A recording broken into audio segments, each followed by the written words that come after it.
អ្នកទាំងអស់គ្នាផ្អែកនឹងចាំងទៀតហើយមានអារម្មណ៍ថា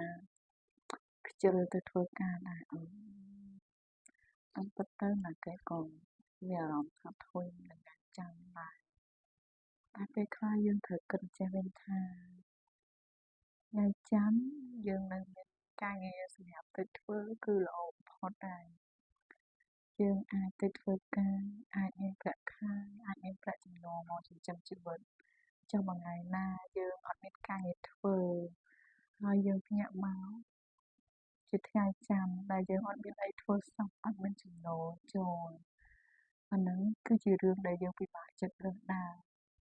ដូច្នេះហើយនៅថ្ងៃចាំយើងត្រូវតែសប្បាយចិត្តក្នុងការទៅធ្វើការពីព្រោះថាអត់មានការងារធ្វើគឺធ្វើឲ្យយើងពិបាកចិត្តហើយ stress ជាងនឹងទៀតការងារមនុស្សយើងម្នាក់កើតមកគឺត្រូវតែធ្វើការងារដើម្បីចិញ្ចឹមជីវិតតទៅថ្ងៃអនាគតទៅមុខទៀតបើសិនជាយើងអត់មានការងារធ្វើទេគឺយើងអត់មានប្រាក់ចំណូលដើម្បីចិញ្ចឹមខ្លួនឯងទេអញ្ចឹង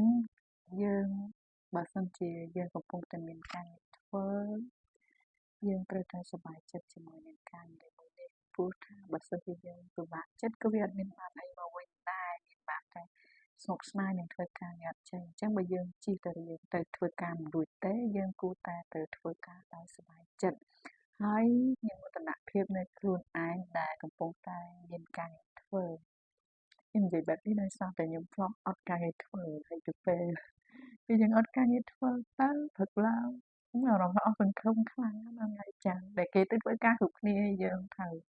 អត់មានការងារធ្វើហើយអត់មានលុយចាយអញ្ចឹងយើងត្រូវតែសប្បាយចិត្តនឹងថ្ងៃចាំរបស់យើងទាំងអស់គ្នា